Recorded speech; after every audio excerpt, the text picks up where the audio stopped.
Story 1. The Silent Grove. My name is Sarah, and I don't expect you to believe what I'm about to tell you. I barely believe it myself, even now, sitting in the dim glow of my apartment, far from the woods that swallowed my friends and nearly claimed me. But I need to tell this story, if only to make sense of the terror that still claws at my dreams. It began with a camping trip, a simple getaway to Killroom campground, nestled deep in a forest called Arborvita. 5 of us, me, Jerry, Devin, Adam, and Nat, thought it would be a chance to escape our college stress, to laugh and breathe under the stars. We were wrong. The drive to Killroom was long, the road winding through dense pines that seemed to lean closer as we went. By the time we reached the campground, dusk was settling, casting long shadows across the gravel lot. A ranger met us at the entrance, a wiry man with eyes like chipped flint. He handed us a map and a list of rules. His voice clipped. Stay on the marked trails. Don't wander at night. And under no circumstances collect wood from the forest. His gaze lingered on Devin, who was already eyeing the trees with a smirk.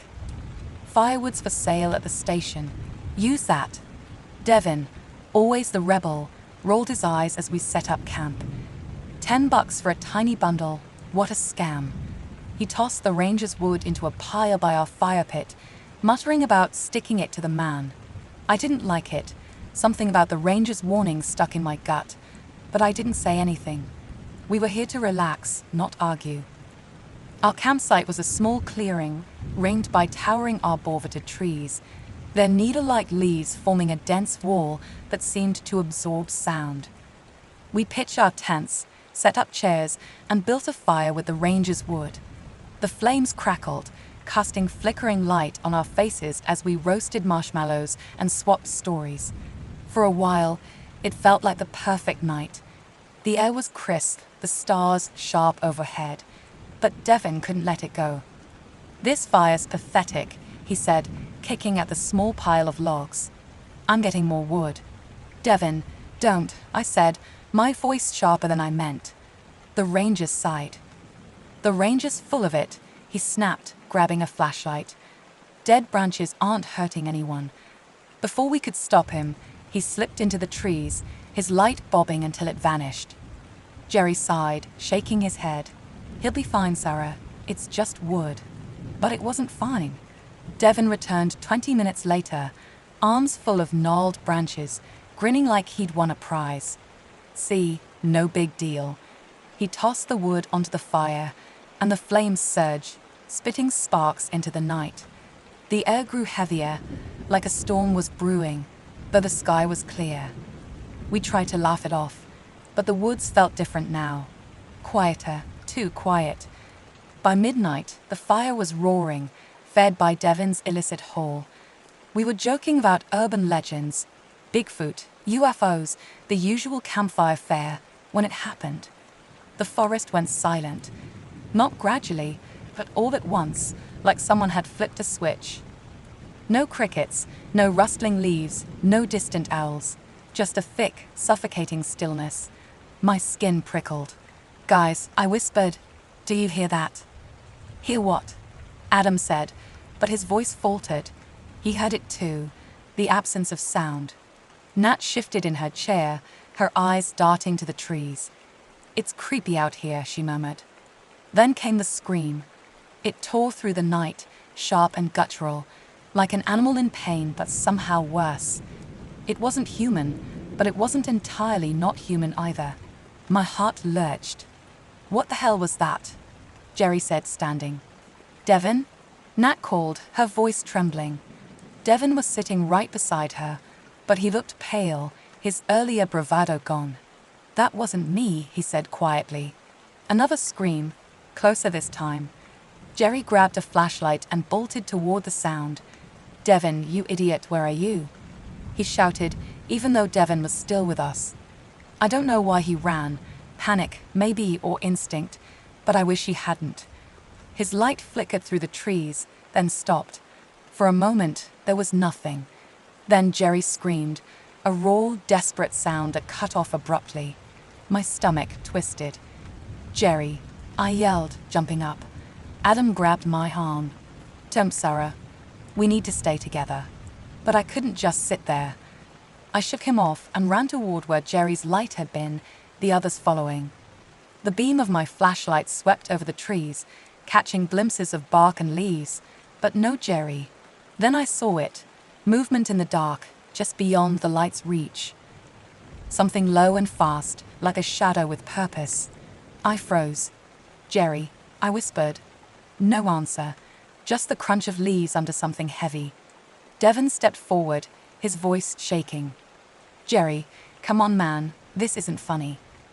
He took another step, and then it happened, so fast I barely registered it.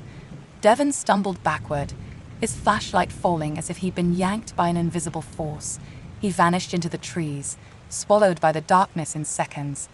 Nat screamed, clutching my arm. Run, Adam shouted, pulling us toward the campsite. But the fire was no comfort now. It burned too bright, unnatural, fed by those cursed branches. As we reached the clearing, something moved behind Adam. I saw it too late. A thick, vine-like tendril, slick and glistening, coiling out of the shadows. It wrapped around his neck with a sickening snap, yanking him off his feet. He clawed at it, eyes wide with terror, but he was gone before I could even scream, dragged into the woods like a ragdoll. Nat was sobbing, clinging to me. What's happening? She cried. I didn't know. I still don't. But I knew we had to move. I grabbed her hand, pulling her toward the path to the parking lot. The ranger station wasn't far. If we could just get there, we'd be safe. But the forest seemed to shift around us. The trail twisted, branches reaching across the path like fingers. I tripped, my flashlight skittering across the dirt. When I scrambled up, Nat was gone. I heard her scream, distant and fading, as if the woods themselves had swallowed her. I ran. I don't know how long, only that my lungs burned and my legs felt like lead. Vines snagged at my ankles, roots seemed to rise to trip me. The forest was alive, and it was angry. I felt it watching me, a presence in the silence, cold and ancient. My flashlight flickered, then died, leaving me in near darkness. I stumbled into a clearing, not our campsite, but another, smaller one. The ground was littered with broken branches, and in the center was a tree unlike the others. Its trunk was gnarled, pulsing faintly, as if it had a heartbeat. I swear I saw faces in the bark, twisted, human-like shapes that moved when I blinked. I backed away, my breath hitching. Something brushed my shoulder, a vine, slick and cold, curling around my arm. I screamed, tearing free, and ran again. The forest seemed to scream back, a low, rumbling groan that shook the ground. I don't know how I made it to the parking lot. My memory blurs there, a haze of terror and adrenaline. I found my car, fumbled the keys, and drove until the trees were a distant smudge in my rearview mirror. By dawn, I was at a gas station 50 miles away, shaking as I told a skeptical clerk to call the police. They sent rangers back to Killroom. They found our campsite, overturned chairs, scattered gear, and drag marks leading into the woods. No bodies, no Jerry, Devon, Adam, or Nat. Just an empty clearing and a fire burned down to embers. The rangers asked me questions I couldn't answer. What could I say? That the forest took them, that it was alive. I'm back in the city now, but I'm not the same. I don't sleep much. When I do, I dream of those trees, their branches reaching, their silence deafening. I looked up Arborvita later, out of some desperate need to understand. It means tree of life. Ironic, isn't it? Because whatever lies in that forest isn't life as we know it. It's something older, hungrier, and it's still out there waiting. I don't know why I survived. Maybe it let me go, a witness to carry its warning. Don't come to Killroom. Don't touch the wood. And if you hear the forest go silent, run. Run and don't look back. Story 2. The Silent Six. My name is Jenny, and I'm still trying to piece together what happened that night in the forest. It was supposed to be a simple camping trip, A last hurrah with my closest friends before we all scattered to different corners of the world after graduation. There were 5 of us: me, Dave, Eric, Sally, and Ava. We'd been planning this for months, a final moment to cement our bond before life pulled us apart.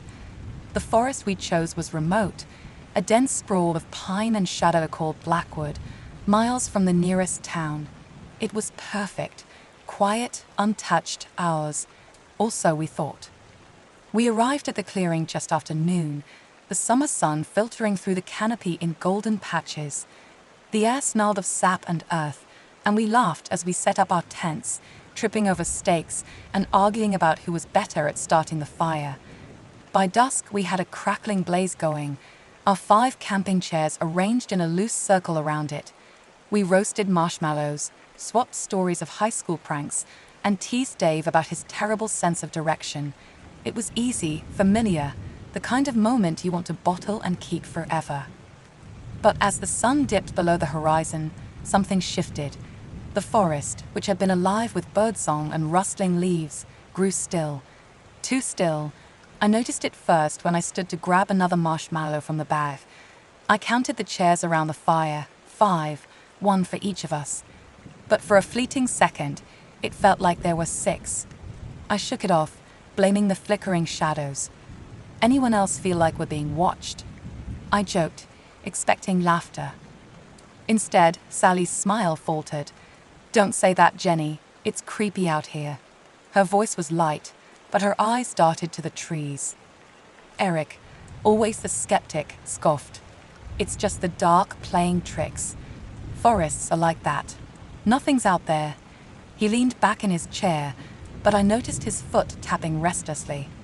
Dave, though, was quieter than usual. He kept glancing over his shoulder, his brow furrowed. "I don't know," he said slowly. "It's like I keep feeling someone standing just behind me." Ava laughed nervously. "Okay, stop it. You're all freaking me out." But she hugged her knees to her chest, her gaze fixed on the fire. We tried to shake it off, forcing conversation about old memories, but the unease lingered.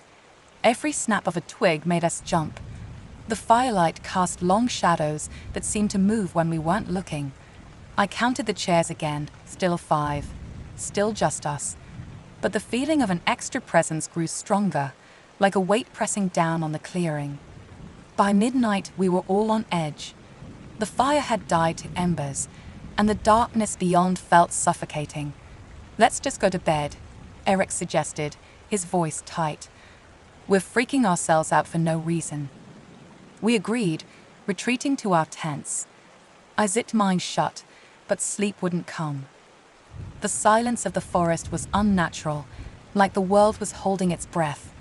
I lay there, listening to my own heartbeat, when I heard it, a soft crunch of leaves outside my tent. I froze.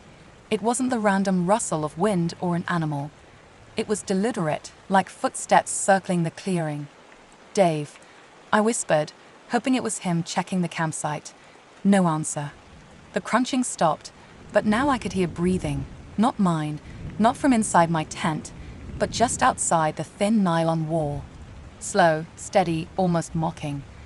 I clutched my sleeping bag, too terrified to move. Then came the scream. It was Sally, her voice raw and piercing.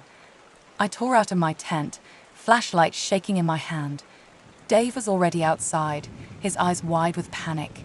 "It's coming from Eric's tent," he shouted. We sprinted to Eric's tent, Ava stumbling out of hers to join us. Sally was crouched by the fire pit, sobbing, pointing at Eric's tent. "Something's in there with him. I heard it." Dave and I didn't hesitate. We ripped open the tent flap, and the sight inside stopped my heart. Eric's sleeping bag was rolled up tight, unnaturally so, like it had been twisted shut. He was still inside, his head visible at the center, his face frozen in a scream, eyes wide and unseeing. Dark blood soaked the blue fabric, pooling beneath him. I gagged, stumbling back. Dave grabbed my arm, his voice a hoarse whisper. He's dead." Ava screamed, and Sally bolted upright, her sobs turning to shrieks. "We need to go, now." she cried, already running toward the trees. "Sally, wait."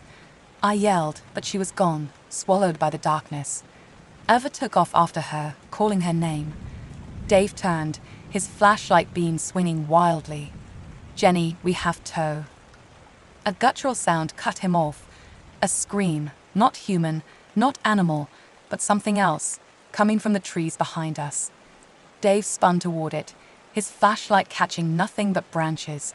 "Stay close," he barked, but before I could move, another scream echoed. This one human, Sally or Ava, I couldn't tell. It was followed by a sickening thud, then silence. "Run," Dave shouted, shoving me toward the trail we hiked in on. I didn't think.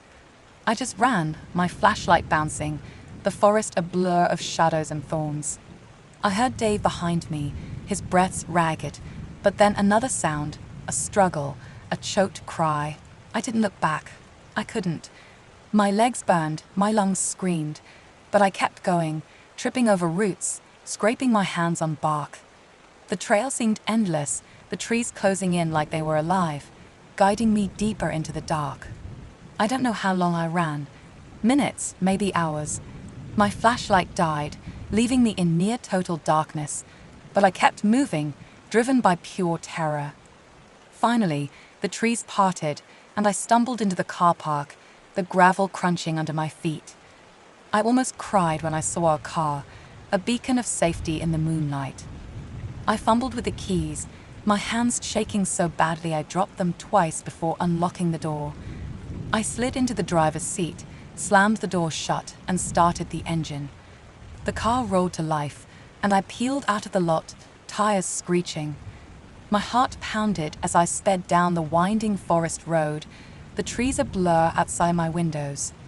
I didn't stop until I reached a highway rest stop, the neon glow of a gas station sign cutting through the dawn. I pulled over, my hands still trembling, and dialed 911. My voice cracked as I tried to explain. Eric's body, Sally and Ava running off, Dave's scream in the woods.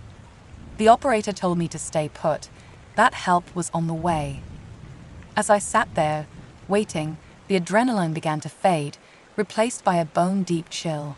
I hadn't noticed it before, but the car felt wrong. Too quiet, too heavy. I glanced in the rearview mirror, expecting to see the empty backseat, but the mirror showed nothing, just darkness, like the back of the car was swallowed by shadow. Then I heard it, a faint rustle, like fabric shifting. My breath caught. I didn't want to turn around, but I had to. Slowly, I twisted in my seat, my eyes straining in the dim light. The back seat was empty, or so it seemed, but the air felt thick, like someone was there, just out of sight, watching me. My skin prickled, and I gripped the steering wheel, trying to steady my breathing. I told myself it was nothing, just my mind playing tricks after everything that happened. But as I turned back to the front, I heard it again, a soft, deliberate exhale, right behind my head. My heart stopped. I didn't move, it didn't breathe. The air grew colder, heavier, like it was pressing down on me.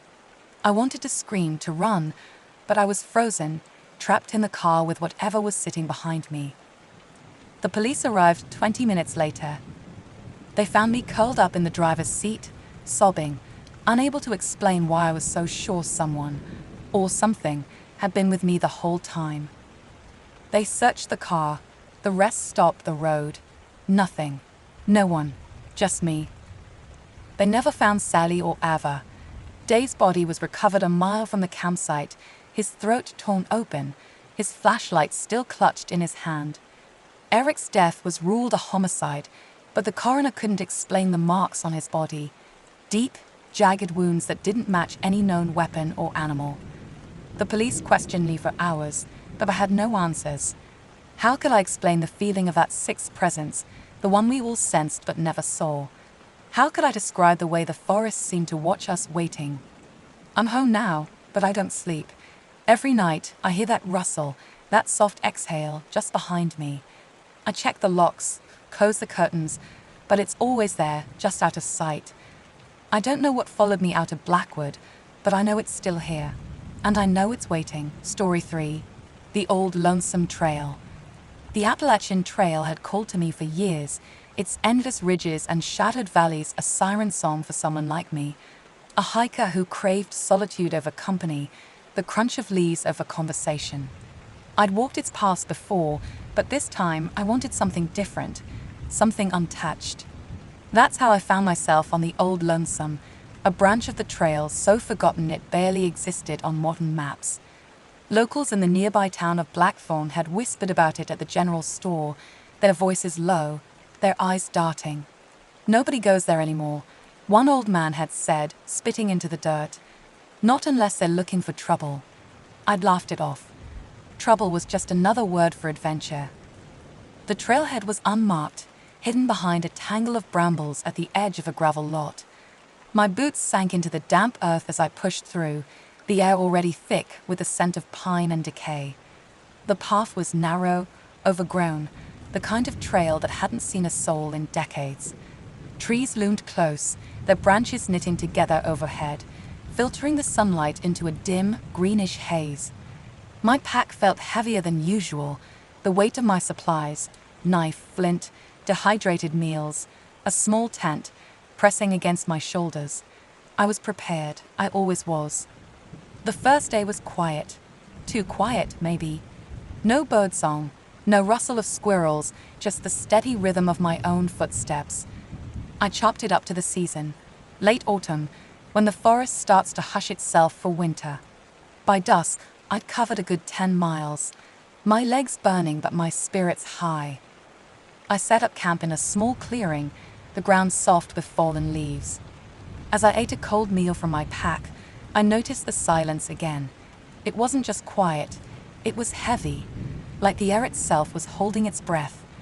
I shook off the thought and crawled into my tent, the nylon walls my only shield against the vastness of the woods. Morning brought fog, thick and grey, curling through the trees like smoke. I packed up and kept moving, the trail winding deeper into the forest. Around noon, I stumbled across something that made my stomach twist, a ruined campsite. A tent, half collapsed, its fabric torn and weathered, lay in a heap. Scattered around it were remnants of gear, a rusted cookpot, a shredded sleeping bag, a single boot with its laces chewed through. I crouched down, my fingers brushing the ground. The dirt was cold, undisturbed. Whoever had been here hadn't left in a hurry. They just left. Then I saw it. A journal half buried under a pile of leaves. Its cover was leather, cracked and peeling, the pages inside yellowed and brittle. I hesitated, then picked it up, brushing off the dirt. The handwriting was uneven, scrawled in fading ink. The first entry was dated 10 years ago. September 12. This place is wrong. The trees have marks on them, symbols carved deep. Not random. They mean something. I don't know what, but they're everywhere. I glanced around, my eyes scanning the trunks nearby. Sure enough, there they were, strange, angular shapes etched into the bark, like nothing I'd ever seen. Not quite letters, not quite runes, but deliberate. My pulse quickened, but I kept reading. September 14. The silence is worse today. No animals, no wind, just my own breathing. Last night, I heard something whispers, maybe. Couldn't make out words. Thought it was my imagination, but it's been hours, and I can't shake the feeling I'm being watched. My mouth went dry. I'd heard something last night too. Not whispers, exactly, but a low hum, like the air vibrating just beyond my hearing. I told myself it was the wind, but there hadn't been any wind. I flipped to the final entry, the words scrawled in a frantic hand. September 16. I can't ignore it anymore. Something old and angry is out here. I try to leave, but the path, it won't let me go. The trail keeps looping back to this camp, no matter which way I turn. If you find this, turn back now. Leave before it's too late. Leave, or you'll never leave at all. I closed the journal, my hands trembling. The fog had thickened, swallowing the trees beyond a few yards. I stood, shoving the journal into my pack. The warning was clear. but I wasn't one to scare easy. I'd faced storms, bears, cliffs. This was just a story, a relic of some hiker's bad trip. I tightened my grip on my pack and kept moving. The trail grew stranger the deeper I went. The symbols on the trees appeared more frequently, their lines sharper, fresher. The path itself seemed to shift, narrowing in places, widening in others, as if it were alive. By afternoon, the fog was so dense I could barely see my own boots. My compass spun uselessly, the needle jerking between directions. I stopped to check my map, but the lines didn't match the terrain. The trail wasn't where it should have been. That's when I heard it, a whisper.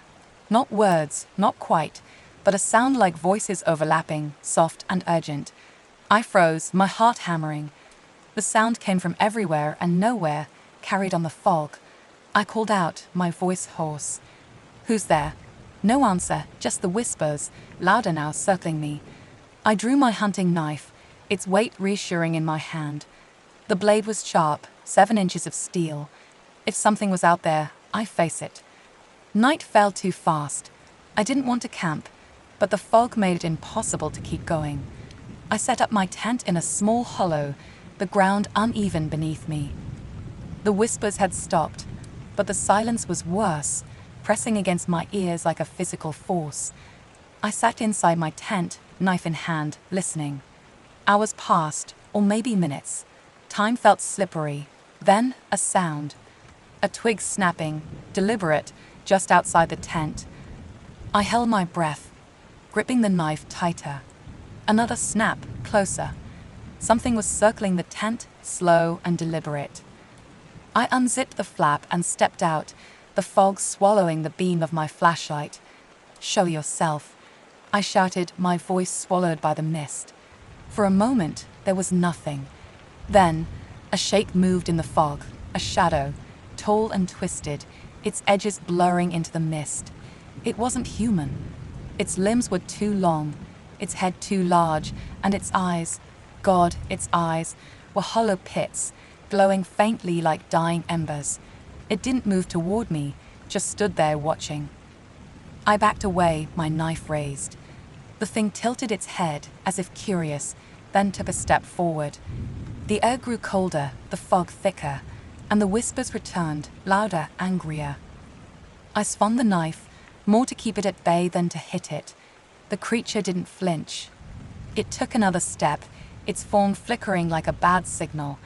I stumbled back, my foot catching on a root, and fell hard. The knife slipped from my hand, landing in the dirt. The thing was on me in an instant, its hollow eyes inches from mine. Its breath, or whatever passed for it, was cold, smelling of damp earth and rot. I scrambled for the knife, my fingers closing around the handle just as the creature lunged. I drove the blade upward, aiming for where its heart might be. The thing screeched, a sound that tore through my skull and lashed out, its claws raking across my arm. Pain exploded, hot and sharp, but I didn't let go. I twisted the knife, driving it deeper. The creature's form convulsed, its edges dissolving like smoke, and then it was gone. The fog lifted, just enough to see the stars above. I lay there, panting, blood dripping from my arm. The woods were silent again, but not the oppressive silence of before, just the quiet of an empty forest. I bandaged my arm with strips from my shirt, the wound deep but not fatal. I didn't sleep that night. I sat with my back against a tree, knife in hand, waiting for dawn. When morning came, the trail was clear. No fog, no whispers, no symbols, just a path, winding back the way I'd come. I didn't question it. I packed up and walked, my legs heavy, my mind racing. The journal was still in my pack, its weight a reminder of what I'd read and what I'd seen. I didn't look back. By noon, I reached the trailhead, the brambles still tangled, the gravel lot unchanged. My truck was where I'd left it, keys still in my pocket. I drove back to Blackthorn, the journal on the seat beside me. I didn't stop at the general store. I didn't tell anyone what happened. Who'd believe me? But as I drove, the forest stretching out on either side, I couldn't shake the feeling that something was still out there watching, waiting. The old Lonesome is still out there too. I haven't gone back. I don't know if I ever will. But sometimes at night, when the world is quiet, I hear it, a whisper, faint and far away, calling me back to the trail. Story 4, The Hollow Under the Red Moon. My name is Ethan, and I never believed in monsters. Not until that night, under a blood-red moon, when everything I thought I knew about the world unraveled like a frayed rope. It was supposed to be a simple camping trip, a last hurrah before my high school friends, Mark, Ellie, Chris, and Sarah, scattered to colleges across the country. We'd picked a remote stretch of the Blackwood Forest, a place so far off the grid, it didn't even show up on most maps. Just trees, silence, and us. Or so we thought. The first day was perfect. We hiked 10 miles, our boots crunching through pine needles, the air sharp with the scent of sap and earth. By dusk, we'd set up camp near a small clearing, our tents forming a loose circle around a fire pit we'd dug ourselves. The moon hung low, swollen and crimson, casting an eerie glow of the forest. Sarah said it was a hunter's moon, but it felt wrong, like the sky itself was watching us. We laughed it off, roasting marshmallows and swapping stupid stories until the fire died to embers. That's when we noticed Mark was gone. He'd been quiet all day, which wasn't unusual. Mark was the introspective type, always sketching in his notebook or wandering off to think. But he'd been gone too long. No one saw him slip away. His tent was empty, his backpack still propped against a tree. My stomach twisted as I scanned the dark wall of pines surrounding us. He probably just went to pee, Chris said, but his voice wavered. We called out for Mark, our shouts swallowed by the forest's oppressive silence. Nothing. Not a rustle, not a reply. Ellie grabbed a flashlight, her jaw set. We're not waiting. We find him now. Chris and Sarah stayed to watch the camp while Ellie and I ventured into the woods, following a faint trail of broken twigs Mark might have left. The moonlight barely penetrated the canopy, and our flashlight beams danced across gnarled roots and mossy rocks. Every step felt heavier, like the air itself was pressing us back. After 20 minutes, we heard it, a low, rhythmic hum, like a heartbeat pulsing through the ground. We froze. Ellie's hand gripped my arm, her nails digging into my skin. "What the hell is that?" she whispered. I didn't answer. I couldn't. The sound wasn't natural. Not an animal, not the wind. It was deliberate, alive. We crept forward, drawn toward a faint flicker of light through the trees. The hum grew louder, vibrating in my chest, and then we saw it. A clearing, bathed in that sickly red glow, where figures moved in a slow, unnatural rhythm. They wore dark cloaks, their faces hidden in shadow. At the center of the clearing stood a wooden frame, like something cobbled together from twisted branches. Chris was lashed to it, his arms and legs bound with thick ropes. His head lolled forward, eyes half open, like he was drugged. My heart slammed against my ribs. I wanted to scream, to run, but my legs felt rooted to the spot. Ellie's breath hitched beside me, her flashlight trembling. One of the figures stepped forward, holding a knife that glinted in the moonlight. Its blade was etched with strange, jagged patterns, and when the figure raised it, Chris stirred, letting out a weak groan. The knife flashed down, carving a shallow line across his chest. He screamed, a sound that tore through the night, and the hum from the cloaked figures grew louder, more insistent. The cuts on Chris's skin began to glow, faint at first, then pulsing with a sickly yellow light. The air turned heavy, like a storm was brewing, and a sudden wind whipped through the trees, carrying a stench like rotting meat. Chris's body jerked violently, his back arching against the ropes. His screams turned guttural, animalistic.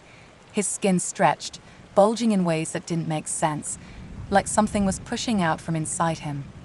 His arms elongated, fingers curling into claws. His face, God, his face, twisted, his jaw unhinging, teeth sharpening into points. When he stood, he was no longer Chris. He was something else, something wrong, towering at least 8 feet tall, his glowing wounds pulsing in time with the hum. He threw back his head and roared, a sound that shook the ground beneath us. A voice cut through the chaos, one of the cloaked figures, sharp and commanding. "Who's there?" My blood ran cold. Ellie's flashlight dropped, the beam spinning wildly across the clearing. The figures turned, their shadowed faces locking onto us. I grabbed Ellie's wrist, yanking her back as we bolted up the hill. Branches snapped underfoot, tearing at my clothes, my lungs burning as we ran. Behind us, the thing that used to be Chris roared again, closer now, its footsteps crashing through the underbrush like a freight train. Trees splintered in its wake. I could feel its presence, a suffocating weight that made every step harder. Ellie was sobbing, her breaths ragged, but she kept pace. We were almost back to the campsite when the air shifted. A gust of cold, heavy darkness slammed into us. I heard a crack, like a thunderclap, and turned just in time to see a massive tree hurtling through the air. It struck Ellie with a sickening crunch, pinning her to the ground. Her scream cut off abruptly, her body crumpling under the weight. The creature loomed over her, its claws gleaming as it brought them down. I didn't look back. I couldn't. Her blood was already pooling in the dirt. I sprinted the final stretch to the campsite, my vision blurring with tears and panic. Sarah was there, screaming as she saw me, but I didn't stop. I dove for the car, fumbling with the keys as the ground shook behind me. The creature was close, too close. I could feel its breath, hot and rancid, and something sharp grazed my back, tearing through my jacket. I threw myself into the driver's seat, slammed the door, and floored the gas. The tires screeched, kicking up dirt as the car lurched forward. In the rearview mirror, I saw it, the thing that used to be Chris, standing at the edge of the tree line. Its amber eyes burned in the dark, unblinking, locked onto me. It took a step forward, then stopped, as if some invisible line held it back. The hum from the clearing was gone now, replaced by an eerie silence. As dawn broke, painting the sky in shades of grey, I kept driving, my hands shaking on the wheel. The forest faded into the distance, but those eyes stayed with me, seared into my memory. I don't know what happened to Mark or Sarah. I don't know what those cloaked figures were or what they did to Chris. All I know is that I'll never go back to Blackwood Forest, and every night, when I close my eyes, I see that thing standing at the tree line, watching, waiting. Sometimes, I swear I hear that hum again, faint but growing louder, like it's calling me back. The drive home was a blur. I didn't stop, didn't eat, didn't sleep. My phone was dead, and I didn't dare pull over to charge it. Every gas station, every rest stop, felt like a trap. What if that thing was still out there? What if it wasn't bound to the forest? By the time I reached my apartment, the sun was high, but the world felt darker. I locked the door, drew the curtains, and sat in the dark, trying to make sense of what I'd seen. Days passed, then weeks. I didn't go to the police. What could I say? That my friend turned into a monster. That I left Ellie and Sarah behind. No one would believe me. I barely believed it myself. But the nightmares wouldn't stop. In them, I'm back in the forest, running, always running, with those amber eyes closing in. Sometimes I hear Ellie's scream, cut off by the crunch of that tree. Sometimes it's my own voice, begging for it to end. I tried to move on. I got a job, kept my head down, avoided the news. But the forest wasn't done with me. One night, I found a package on my doorstep. No label, no return address. Inside was a small, leather-bound notebook. Mark's notebook, the one he was always sketching in. My hands shook as I opened it. The pages were filled with drawings of the clearing, the wooden frame, the cloaked figures. But the last page was different. It was a sketch of me, standing at the tree line, with those same glowing symbols carved into my chest. I burned the notebook that night, watching the flames eat through the pages until nothing was left but ash. But it didn't help. The hum was back, louder now, vibrating through the walls of my apartment.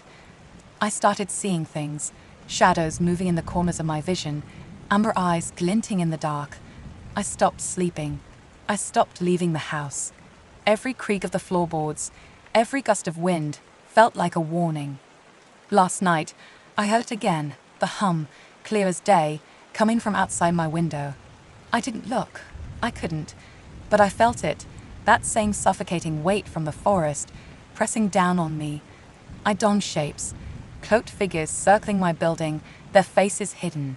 And then a sound I'll never forget, a low, guttural roar, like the one from that night. It wasn't outside. It was in the room with me.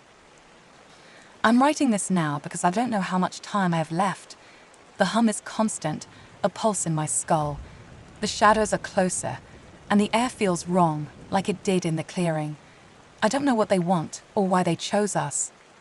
I don't know if Mark is still out there, or if he's one of them now.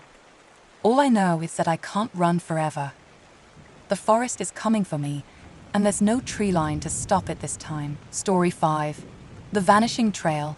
10 years ago, I went camping with my college friends, and I haven't been the same since. My name is Catherine, and what happened on that spring break trip still claws at my mind, a shadow that refuses to fade. There were 5 of us, me, my boyfriend Josh, Sylvia, Autumn, and Mikey, the one who always had a wild idea up his sleeve. Mikey found this remote clearing online, a high plateau up an old mountain road, tucked away in a dense forest. He sold it to us as the perfect adventure, a one-night hike to a place untouched by crowds. We were young, restless, and eager for something different, so we agreed. The drive was endless, hours of winding gravel roads kicking up dust that coated our van's windows. We laughed and bickered, the kind of easy banter that comes with years of friendship. When the road became too rough, we parked and hiked the final stretch, our backpacks heavy, the air crisp with pine and earth. The trail was steep, overgrown, and marked by faded signs that seemed to warn us to turn back. But Mikey urged us on, his enthusiasm infectious. By twilight, we reached the summit, a flat, grassy meadow ringed by a wall of trees so thick it felt like a fortress. The clearing was eerily perfect, like it had been waiting for us. We set up 3 tents, one for Josh and me, one for Sylvia and Autumn, and one for Mikey, who insisted on his own space. We built a campfire, its crackle cutting through the stillness of the night. To pass the time, we told ghost stories, each trying to outdo the others with tales of vanished hikers and strange lights in the woods. Autumn mentioned she'd read about the clearing online, posts about a lost commune, missing campers, even a supposed nuclear accident that drove people off the mountain decades ago. We laughed it off as nonsense, the kind of exaggerated lore that thrives on the internet. Mikey, ever the joker, spun a tale about a creature that erased people from existence. We rolled our eyes, but the darkness beyond the fire felt heavier after that. The next morning, I woke to the smell of sausages sizzling over the fire. Josh, Autumn, and Sylvia were already up, toasting hot dogs and chatting. I stretched, still groggy, and called out, "Is Mikey awake yet? He's gonna be mad you're eating without him." Josh turned to me, his face oddly blank, his eyes unfamiliar, like a stranger wearing his skin. "Who's Mikey?" he asked, his tone flat and confused. My stomach dropped. I forced a laugh, certain it was a prank. Mikey was the king of elaborate jokes. Had once convinced Sylvia her car had been towed just to see her panic. "Very funny, guys," I said, scanning their faces. Autumn and Sylvia arched their eyebrows, mirroring Josh's confusion. "Seriously, who's Mikey?" Sylvia asked. My heart started to race. I stammered, "Mikey, our friend. The guy who planned this whole trip." Their blank stares didn't crack. No smirks, no giggles, just genuine bewilderment. I excused myself, my legs shaky, and marched to Mikey's tent, expecting to find him doubled over laughing. But when I unzipped it, the tent was empty. His belongings were there, clothes strewn across the floor, a half-eaten bag of chips, his favorite sci-fi novel, but no Mikey. I spun around, expecting my friends to shout "Gotcha," but they just sat by the fire, watching me with concern. Josh stood, his voice gentle. "That's my tent, Catherine. We only brought two. One for us, one for Sylvia and Autumn." The world tilted. I tried to laugh it off, to pretend I was in on the joke, but my hands trembled as I rejoined them at the fire. My mind scrambled for explanations. Maybe Mikey had wandered off. Maybe this was some group prank gone too far. But then I heard it, a faint, high-pitched scream from deep in the woods, like a terrified child or a wounded animal. It wasn't Mikey's voice, but it was real, raw, and desperate. My friends froze, their eyes darting toward the trees. "We should check it out," Autumn said, standing. "Someone might need help." I wanted to scream at her to stay, but my voice caught in my throat. Josh nodded. "I'll go with her. You two stay here." Sylvia and I exchanged a glance, but neither of us argued. I was too scared to move. As Josh and Autumn disappeared into the forest, the screaming faded to a low, mournful weeping. Strange whispers drifted on the breeze, too faint to make out, but chilling enough to raise the hairs on my neck.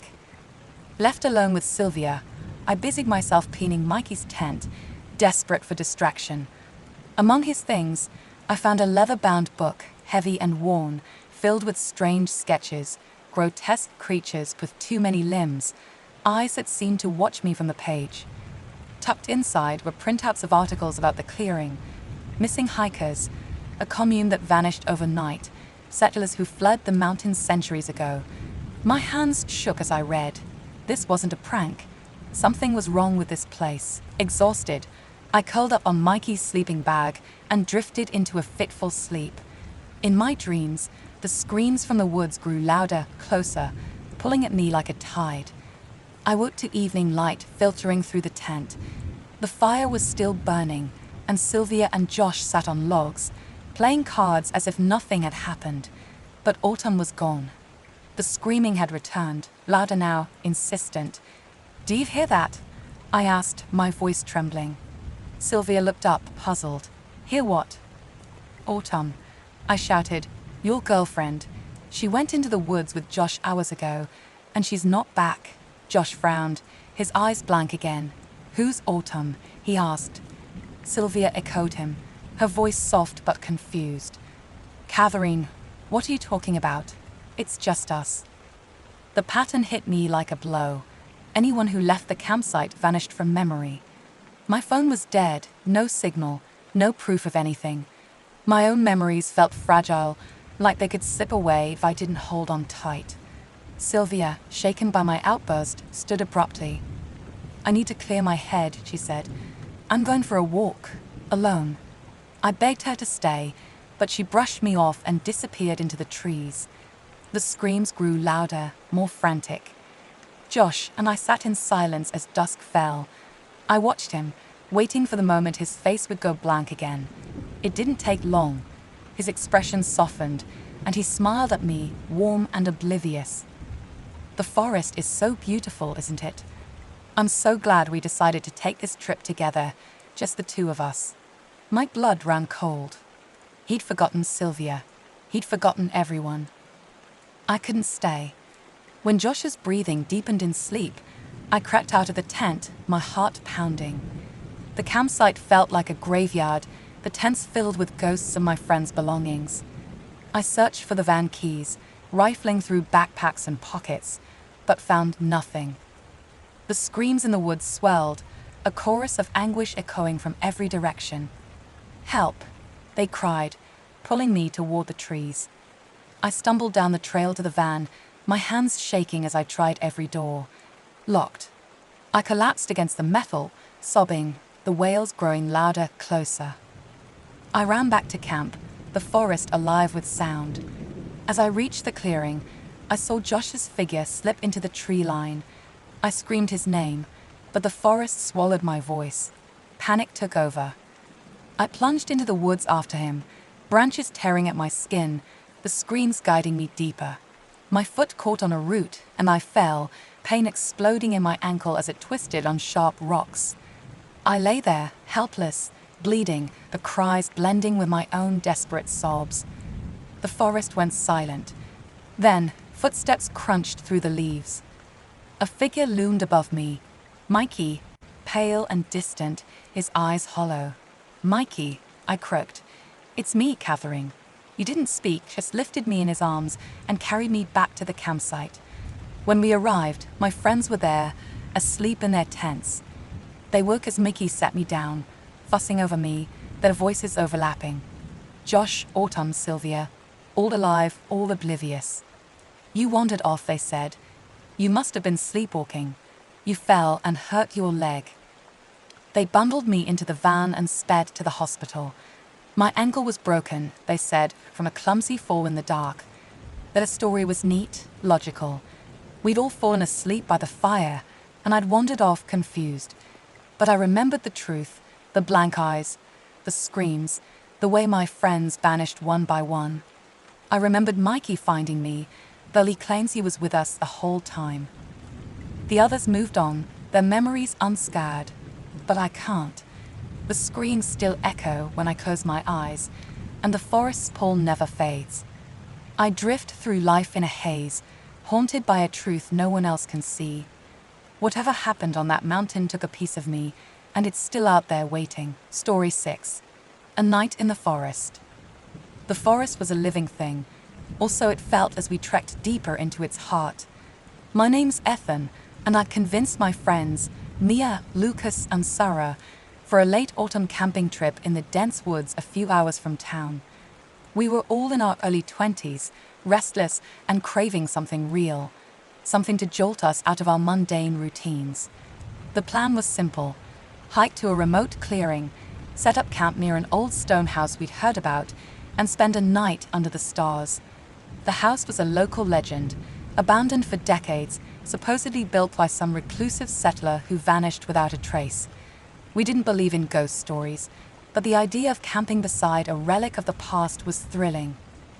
The trail was overgrown, roots snaking across the path like veins under skin.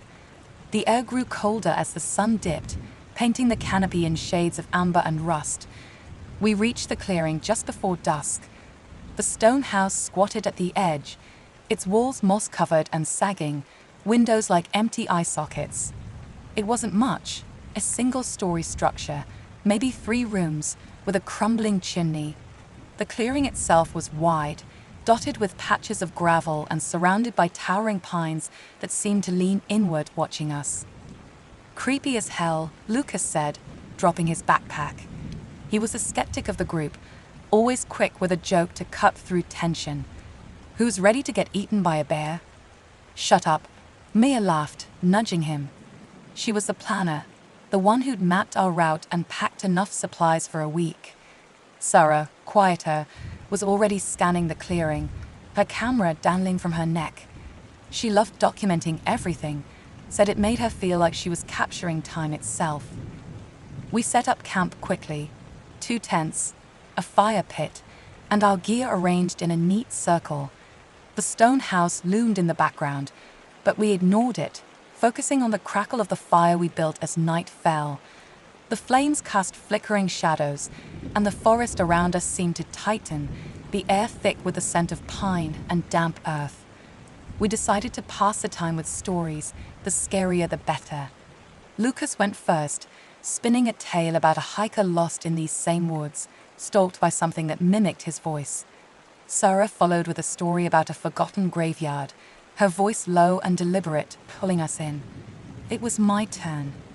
I leaned forward, the fire warm against my face. "This one's about a woman," I began. "She lived in a house just like that one." I nodded toward the stone ruin. "They say she went mad out here, alone for years. One night, she snapped. Started wandering the forest, carrying a doll she treated like her own child. But it wasn't just any doll. It was wrong. Stained, torn, like it had been through hell. They say she'd sing to it, and if you heard her voice in the woods, you'd never find your way out." A twig snapped in the darkness beyond the firelight. We froze. Lucas chuckled nervously. "Nice touch, Ethan, you plant that." I shook my head, my pulse quickening. wasn't me. The forest was silent again, but the air felt heavier, like it was holding its breath. We waited, listening, but nothing came. Sarah suggested I keep going, so I did, describing the woman's descent into madness, how she'd clutched the doll as she roamed, her songs turning to screams. That's when it happened. A soft thud came from the direction of the stone house. We turned, the firelight barely reaching the doorway. Something small and pale rolled out of the darkness, tumbling across the ground and landing in the embers of our fire. Sparks hissed as it settled. A doll, its cloth body singed, its porcelain face smudged with dirt and something darker, like dried blood. Its eyes, painted and chipped, seemed to stare right at us. "What the hell?" Lucas whispered, standing. Mia grabbed my arm, her grip tight. Sarah fumbled for her camera, her hands shaking. "Is that part of your story?" Mia's voice was barely audible. "No," I said, my mouth dry. The doll lay there, unmoving, its fabric curling in the heat. Then, as we watched, it seemed to shift. Just a fraction, like a trick of the light. One moment it was there, the next it was gone, as if the flames had swallowed it whole. We didn't speak. Lucas grabbed a flashlight and pointed it at the house. The doorway gaped, black and empty. "We need to check it out," he said, his usual bravado faltering. "Are you insane?" Mia hissed. "That thing just vanished." Sarah, pale but resolute, nodded. "We should look. If it's a prank, we'll know." Against every instinct, we approached the house. The air inside was colder, thick with the smell of mildew and rot. Our flashlights swept across bare stone walls, a dirt floor, and a single broken chair in the corner. No doll, no sign of anyone. The house was empty, but the weight of being watched pressed down on us. We backed out, hearts pounding, and returned to the fire. "Let's just stay by the light," Sarah said, her voice trembling. We agreed, huddling closer to the flames. The forest felt alive now, every rustle amplified. Hours passed, the night stretching endlessly. Then we heard it, footsteps, slow and deliberate, circling just beyond the firelight. They weren't heavy, not like an animal's. They were soft, almost childlike, but uneven, like something dragging itself through the underbrush. "Did you hear that?" Mia whispered, her eyes wide. Lucas nodded, reaching for the hunting rifle he'd hung on his jacket, slung over a nearby branch. His hand froze. "It's gone," he said, his voice cracking. The jacket was there, but the rifle was missing. Panic set in. We scanned the clearing, our flashlights cutting through the dark. That's when Sarah gasped, pointing to the trees. Lights, faint, flickering orbs, danced in the distance, weaving between the trunks. They weren't lanterns or flashlights. They were too erratic, too pale, like will-o'-the-wisps.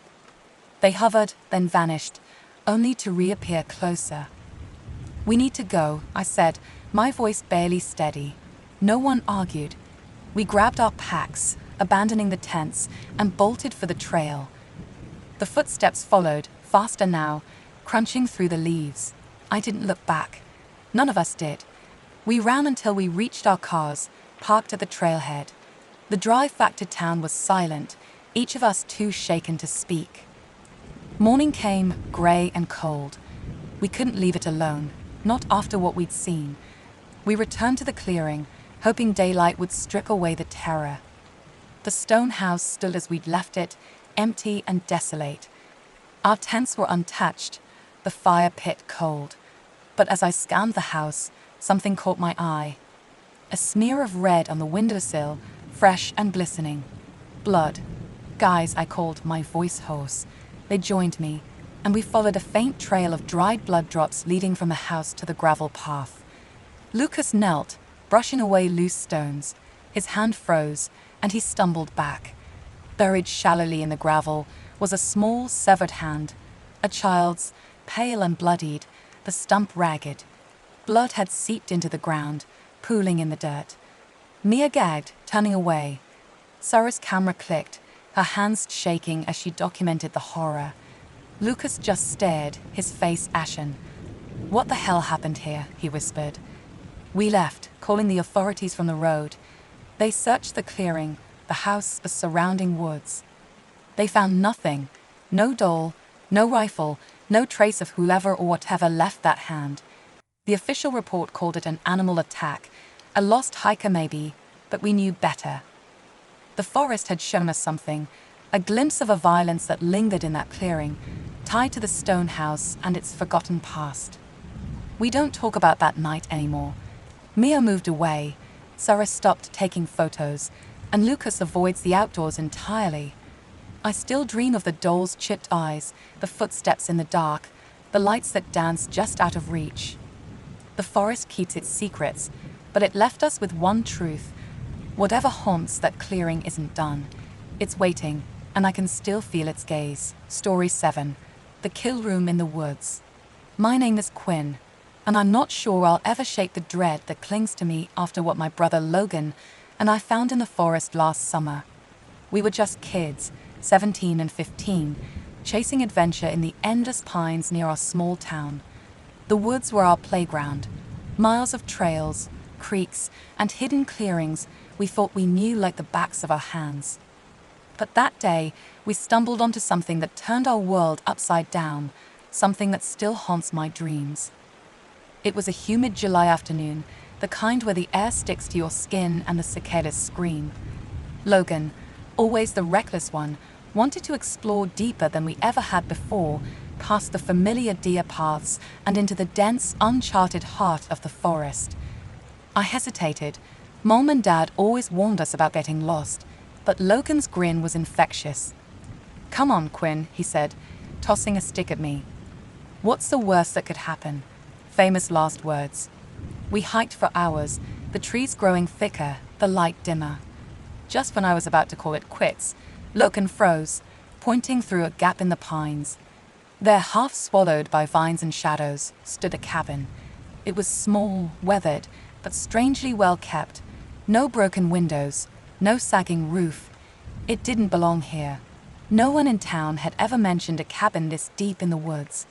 It was like it had appeared out of nowhere, waiting for us. Logan's eyes lit up with that reckless spark. "We're checking it out," he declared, already marching toward it. My stomach twisted, but I followed. The cabin's walls seemed to watch us, the dark windows like empty eyes. The front door was locked, a heavy padlock glinting in the fading light.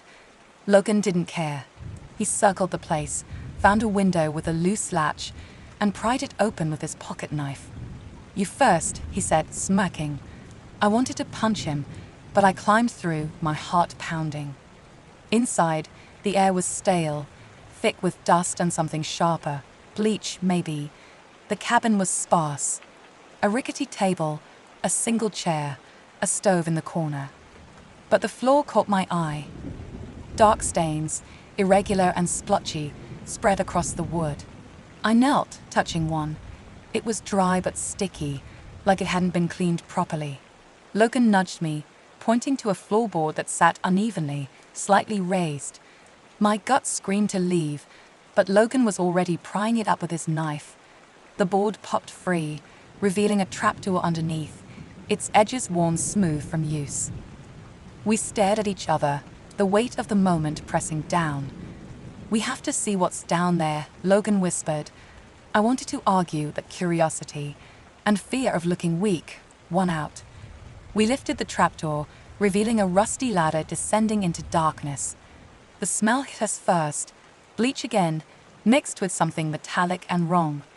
Logan flicked on his phone's flashlight, and we climbed down, step by creaking step. The ladder ended in a concrete chamber, lit by a flickering fluorescent bulb that buzzed like a dying insect. In the center stood a steel table, its surface scarred and stained, with leather straps dangling from the sides. Along one wall hung rusty shackles, bolted into the concrete. The air was cold, sterile, but the room screamed of violence. Tools, scalpels, saws, and things I couldn't name, lined a metal shelf. This is a kill room," Logan whispered, his voice barely audible. My skin crawled. I'd seen enough crime shows to know what this was. A place built for torture, for death. We didn't speak. We just moved, scrambling back up the ladder, slamming the trapdoor shut, and replacing the floorboard. We climbed out the window, ran until our lungs burned, and didn't stop until we were miles away, back on familiar trails. In the safety of our bedroom that night, we made a pact. We wouldn't tell anyone until we had proof. No one would believe two kids without evidence, and we weren't about to let whoever owned that cabin walk free. The next night, we went back.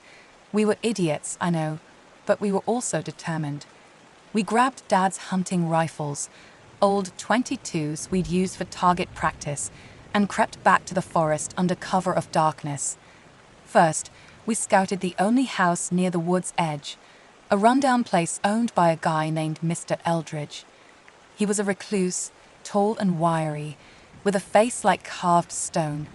Nobody knew much about him, just that he kept to himself and had a pack of German shepherds that scared the hell out of everyone. From the bushes, we watched him toss raw meat to the dogs, their eyes glinting as they tore into it. He was home. The cabin should be empty. We reached the cabin without incident, the forest unnaturally quiet. The window was still unlocked, and we slipped inside. The air felt heavier now, charged with something I couldn't name. The stove was on, a pot of stew simmering, it smelled thick and meaty. My stomach lurched. Eldridge had been here, maybe still was. Logan didn't hesitate. He knelt by the trapdoor, cracked it open, and we descended again. The chamber was different this time. The table was slick with fresh blood, dripping into a drain in the floor. The air was sharper, the bleach smelled stronger, like someone had tried to scrub away evidence. Logan's flashlight swept the room, landing on a freezer in the corner. Its door was slightly ajar, a faint hum coming from within. Beside it, on the floor, lay a bone saw, its blade stained dark. I didn't want to look, but Logan was already moving. He pulled the freezer open, and I gagged. Inside were vacuum-sealed packages, neatly stacked, each labeled in precise handwriting. Lean male, approx 30, hurt, live EA, leg, arm, human organs, preserved on ice. Logan's face went white, his flashlight shaking. He's a cannibal, he choked out. I grabbed his arm, my voice a hiss. We need to go, now. Logan fumbled for his phone, snapping blurry photos of the freezer's contents. I was about to drag him out when we heard it, a low, guttural bark from above. The dogs. Then a voice, deep and commanding, FASS, the German word for attack. Footsteps thudded overhead. Eldridge was back. We bolted up the ladder, slamming the trapdoor shut, but it was too late. The cabin door burst open as we scrambled out the window. The dogs were on us, four massive shapes tearing through the underbrush, their snarls echoing in the night. We ran, branches clawing at our faces, the rifles heavy in our hands. Logan fired a shot into the air, hoping to scare them, but the dogs didn't flinch. Behind them, Eldridge's silhouette loomed, his voice barking commands in that thick, guttural accent. We were fast, but the dogs were faster. My lungs burned, my legs screaming, but there was no outrunning them. Logan spotted a tall pine and yelled, "Up!" We scrambled up the rough trunk, splinters digging into our palms, until we were high in the branches, the dogs circling below, snapping and growling. Eldridge appeared at the base, his face pale and wild in the moonlight. "Come down," he said, his voice low, almost calm.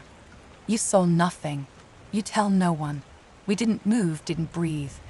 He stood there for hours, chanting orders to the dogs, his eyes locked on us. I thought we'd die up there, frozen in fear. Dawn finally broke, and Eldridge vanished with his dogs, melting into the forest. We waited, trembling, until the woods was silent, then climbed down and ran home. We woke our parents, spilling the whole story in a breathless rush. They didn't believe us at first, who wooled, but the terror in our eyes convinced them to call the police. The cops searched Eldridge's house that day, but it was empty. No dogs, no eldridge, just an eerie stillness. They trekked to the cabin, but a storm had rolled through overnight, and when they arrived, it was gone, burned to ash, the ground scorched. The trapdoor, the chamber, the freezer, all erased. The police found nothing but wet cinders. They questioned us, their eyes narrowing, muttering about kids making up stories. They issued a missing person alert for Eldridge, but it was clear they thought we were hiding something. Without evidence, our story was just that, a story. Logan and I never went back to the woods. The town buzzed with whispers about Eldridge, his name becoming a ghost story, a warning.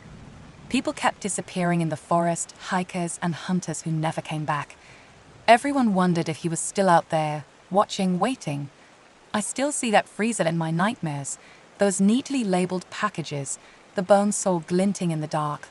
Logan doesn't talk about it anymore, but I know he sees it too. We escaped with our lives, but the forest feels different now. It's not our playground anymore, it's his. Story 8. The Lanterns of Blackthorn Ridge. I was 23, fresh out of college, when I took a job as a camp counselor at Blackthorn Ridge, a remote wilderness camp nestled deep in the forests of northern Ontario. The pay was meager, but the promise of a summer spent under endless pines, guiding kids through canoe trips and campfire nights, felt like a dream. My co-counselor, Sarah, was a seasoned guide with a sharp wit and a knack for calming nervous campers. We were tasked with leading 6 kids, ages 10 to 12, on a week-long trip through the rugged backcountry. The group was tight-knit by the 3rd day, their chatter filling the air as we paddled across glassy lakes and hiked winding trails. But it was the 4th night, under a sky bruised with storm clouds, that everything changed. We'd set up camp on the shore of Mirror Lake, a glassy expanse framed by towering cliffs. The kids were restless, the air thick with the promise of rain. To keep them occupied, I started telling stories by the campfire. I'd always been good at spinning tales, and the kids leaned in, their faces glowing in the flickering light. I chose an old local legend, one I'd heard from a ranger during training. It was about Blackthorn Ridge, a jagged scar of rock across the lake, where a group of settlers had met a grim fate centuries ago. The story went like this. In the early 1700s, a band of 18 travelers, fur traders and their families, set out to cross the ridge in late autumn. They were desperate, fleeing a harsh winter that had already claimed their supplies. Each carried a lantern, its flame a small defiance against the gathering dark. They moved in single file, the wind screaming through the cliffs, the cold biting at their hands. But the ridge was treacherous, its paths slick with frost. One by one, they slipped, lanterns tumbling into the abyss, their lights snuffed out as they fell. By morning, only one remained, a lone survivor who stood atop the ridge, cursing the storm before he too plummeted.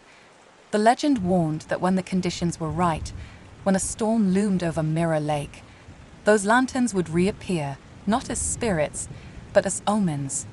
One light for each life in danger. The kids were hooked, their eyes wide, though a few giggled nervously. Sarah raised an eyebrow, clearly unimpressed by my flair for the dramatic. "You're scaring them," she muttered, but I caught the faintest smile. The fire was dying, its embers glowing faintly, when I glanced across the lake.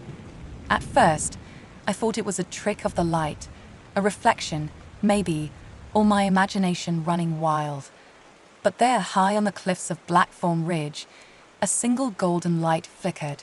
It bobbed gently, like a lantern swaying in the wind. I froze, my voice trailing off mid-sentence. The kids didn't notice, still whispering about the story, but Sarah followed my gaze. "What is it?" she asked, her voice low. I didn't answer. Another light appeared, then another, each one winking into existence along the cliff face. They moved in small arcs, as if held by invisible hands, swinging in the growing wind. My stomach twisted. There were 4 now. 5. 6. I counted them, my breath catching. 7. 8. 8 lights. There were 8 of us at the camp, 6 kids, Sarah, and me. "We gotta go," I said, louder than I meant to. The kids looked up, startled. Sarah frowned, but I was already on my feet, my heart pounding. "Storm's coming," I lied, forcing my voice to stay steady. "We need to pack up and move. Now." The kids protested, whining about the late hour, but Sarah backed me up, sensing the urgency in my tone. We had the tents down and gear packed in under 10 minutes, a record for our Rector group. I led the way, flashlight in hand, guiding them along a trail toward the ranger station 2 miles east. The wind was picking up, rustling the pines, and the air smelled of rain. The kids stumbled behind me, their complaints fading as they caught my attention. Sarah brought up the rear, her flashlight beam darting across the trees. Halfway to the station, I stopped in a clearing to catch my breath. The kids were exhausted, their faces pale in the moonlight. Sarah pulled me aside, her voice sharp. "What's going on?" "There's no storm yet." I hesitated, then told her the truth. I saw lights. On the ridge. 8 of them. Her face went still, like the story. I nodded, my mouth dry. Exactly like the story. She didn't laugh or call me crazy, which scared me more than the lights. Instead, she glanced back at the kids, then at the sky, where clouds were rolling in fast. "Keep moving," she said. We reached the ranger station just as the first raindrops fell. A ranger was already there, his radio crackling with static. "Get in the trucks," he shouted, waving us toward 2 battered pickups parked nearby. Storm's worse than we thought. Tornado warnings out. The kids scrambled into the trucks, their fear now real. I slid into the passenger seat of one, Sarah beside me, her hands gripping the wheel. The wind howled, shaking the truck as she started the engine. "How did you know?" she whispered, her voice barely audible over the storm. "I saw the lights," I said, my throat tight. 8 of them. Her eyes widened. 8. I nodded, a shiver running through me. 8 lights. 8 lives. We drove in silence, the kids huddled in the back, the storm raging outside. Rain lashed the windshield, and branches snapped in the wind, but we made it to the main lodge, where other rangers were waiting. They ushered us inside, handing out blankets and hot drinks. The kids were shaken but safe, their chatter returning as the adrenaline wore off. Sarah and I sat apart, staring out at the storm through a fogged-up window. Later, when the kids were asleep, Sarah leaned close. "Those lights," she said quietly. "If they were bobbing like you said, they were trying to tell us something. A warning." I didn't answer. I didn't need to. The image of those lanterns burned in my mind, golden, swaying, one for each of us. If I hadn't looked up, if I hadn't believed, we'd still be out there when the storm hit. The legend was real, and it had saved us. The next morning, the storm had passed, leaving the forest eerily calm. We hiked back to the campsite to retrieve what gear we could. The clearing was a mess, tents shredded, trees uprooted. The ranger said it was a miracle we'd gotten out in time. I didn't tell him about the lights. I didn't need to explain what I couldn't understand. But that wasn't the end of it. 2 nights later, we were back at the lodge, the kids safely in their bunks. Sarah and I were on clean-up duty, sorting gear in the storage shed. The air was cool, the sky clear. I was stacking paddles when Sarah grabbed my arm, her fingers digging into my skin. "Look," she whispered, pointing out the shed's small window. Across the lake, on Blackthorn Ridge, a single light flickered. It bobbed, just like before, alone against the dark cliff. My heart stopped. There was no storm tonight, no reason for it to be there. I counted the group in my head. 6 kids, Sarah, me, 8. But we were all here, safe. Then another light appeared, and another. I counted, my pulse racing. 3, 4, 5, not 8, 5. "Who's out there?" Sarah whispered, her voice trembling. I didn't know. The rangers were all accounted for, the kids asleep. No one else was supposed to be in this part of the park. We grabbed our flashlights and headed outside, scanning the ridge. The lights were still there, bobbing gently, but now there were 6. As we watched, a seventh flickered on. "Get the ranger," I said, my voice barely a whisper. Sarah ran back to the lodge while I stood frozen, watching the lights. They weren't moving closer, but they felt alive, like they were watching us back. The ranger, a grizzled man named Tom, joined me outside, his face grim. "You saw them too?" he asked. I nodded, and he cursed under his breath. "Old stories," he muttered. "Thought they were just tales to scare kids." He radioed for backup, but before he could finish, the lights vanished. All 7, gone in an instant, like candles snuffed out. The ridge was dark again, silent under the stars. Tom shook his head. "Whatever that was, it's gone now." But it wasn't gone. The next night, I couldn't sleep. I kept seeing those lights in my mind, counting them over and over. At midnight, I slipped outside, unable to shake the feeling that something was wrong. The air was still, the lake like glass. I looked toward the ridge, half expecting to see nothing.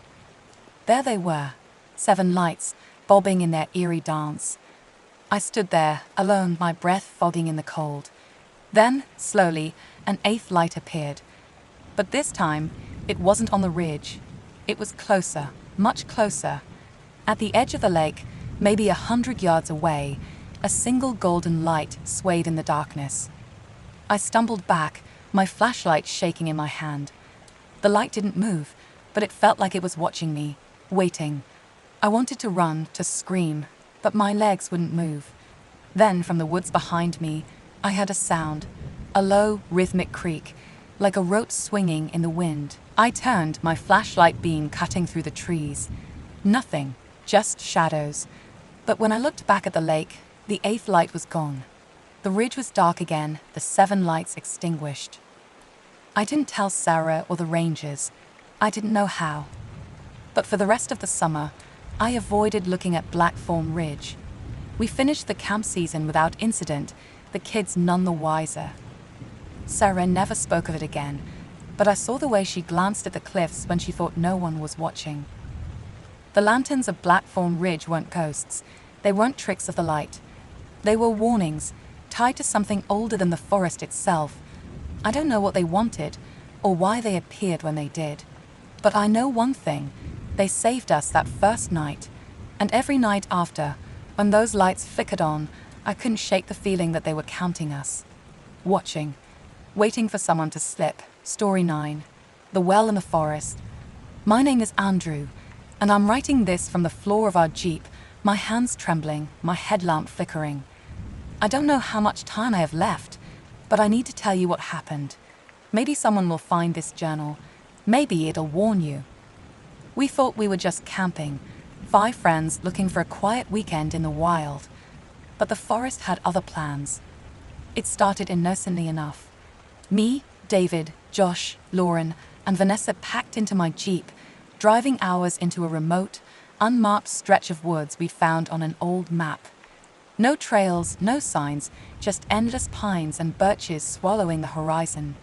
The air was crisp, the kind that stings your lungs in a good way. We were laughing, swapping stories about old trips, when we hit a red steel gate blocking the trailhead. It was rusted, padlocked, with no signs or warnings. Nobody was around for miles. Josh, always the impulsive one, grabbed an axe from the trunk and hacked the lock off with a few swings. The gate creaked open, and we drove deeper, the road narrowing until it was barely wide enough for the Jeep. By dusk, the path ended in a small clearing. We set up camp, pitching tents beside the Jeep, the forest pressing in around us. The sky was a bruised purple, stars just starting to prick through. We built a fire, roasted marshmallows, and shared quiet moments, the kind you only get when the world feels far away. I sketched the horizon in my journal, the trees like jagged teeth against the fading light. It felt peaceful, like we'd escaped everything. We crawled into our tents around 4 a.m., exhausted but content. I woke at 11 a.m., the sun harsh through the canvas. My head throbbed from lack of sleep, but the camp was too quiet. I stumbled out, expecting to see everyone up. Only Lauren was there, sitting on a log, smoking a cigarette, her eyes scanning the trees. "Where's everyone?" I asked. She shrugged, said she thought David had gone for a morning hike. He was like that, always wandering off to clear his head. Josh and Vanessa emerged from their tents soon after, groggy and confused. No David. His gear was still in his tent, untouched. Unease settled in. Lauren checked her phone. No signal. I held mine up, stretching as high as I could, and caught a single bar. We called out for David, our voices echoing through the trees, but only birds answered. Then, impossibly, David's phone rang, the sound sharp and clear from inside his zipped-up tent. We froze. His ringtone cut through the silence, piercing, like it was mocking us. Vanessa unzipped the tent, hands shaking, and there was his phone, sitting on his sleeping bag. No David, just his gear, neat and untouched, like he'd vanished mid-step. If he'd just told someone where he was going, I muttered, guilt gnawing at me. We grabbed our packs and spread out, shouting his name, weaving through thinning groves of pine and birch. The forest felt different now, the air heavier, the shadows longer despite the midday sun. After 15 minutes of frantic searching, we stumbled into a small clearing ringed by gnarled trees. At its center was an old stone well, its edges moss-covered and crumbling, like it had been there for centuries. The air around it felt wrong, too still, too cold. Then we heard it, David's voice, faint but unmistakable, calling for help from the well's depths. My stomach dropped. We crowded around the rim, peering into the blackness. "David," I shouted. His voice came again, strained, saying he'd dozed off on the well's edge and fallen in, jamming his leg in the narrow shaft. He was hurt but alive. Relief hit us, but it was short-lived. Josh, thank God, always carried a rope ladder on these trips, some old habit from his climbing days. "Stay put, Davy," he yelled. We sprinted back to the jeep, grabbing the ladder, torches, and a coil of rope. My heart pounded as we raced back to the clearing. Lauren and Vanessa secured the rope around the well's rim, and I lowered the ladder, its rungs clattering against the stone. David's voice grew louder, guiding us. "I'm climbing," he called, his words echoing up the shaft. For a moment, it felt like we'd done it, like we'd saved him. He emerged pale and limping, his leg bloodied but not broken. We pulled him out, laughing with nervous relief, clapping his back. He said he'd been exploring at dawn, sat on the well to rest, and lost his balance. "Stupid," he muttered, shaking his head. We started back to camp, the tension easing. I thought we were safe. I was wrong. As we reached the clearing, something shifted. The forest went quiet. Not just quiet, but silent. No birds, no rustling leaves, nothing. My skin prickled. Lauren stopped, her eyes fixed on the jeep. "What the hell is that?" she whispered. I followed her gaze. In the fading light, a pale, humanoid face pressed against the inside of the windshield, its features smudged, like a sketch half erased. Before I could process it, a shake dropped from the trees above.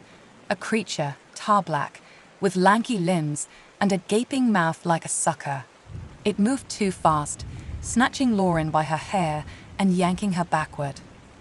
I reacted without thinking, grabbing the cast-iron Dutch oven from the fire pit and hurling it.